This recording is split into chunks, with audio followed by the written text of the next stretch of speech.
धम्मपद अत्तवग्गो अत्ताही अत्तनो नाथो कोई नाथो परोसिया अत्तानव सुदंतेन नातं लभती दुर्लभं.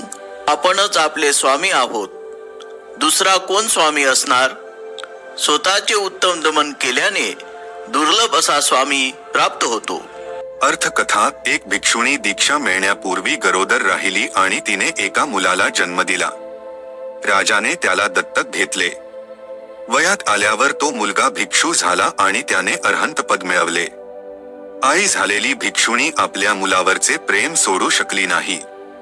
एके दिवशी ती भिक्षेसाठी जात असताना वाटेत मुलाची व तिची सहज भेट झाली.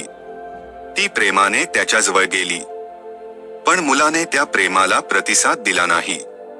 मुलाच्या या अनपेक्षित वृत्तीने तिला तिच्या मनातील मुलाबद्दलचे प्रेम समूळ उपटून काढण्यास प्रवृत्त केले. त्यामुळे ती अरहंतपद मिळवू शकली. तिच्या जाणीवेबद्दल ऐकून बुद्ध म्हणाले की आपला आधार किंवा रक्षणकर्ता आपणच असतो.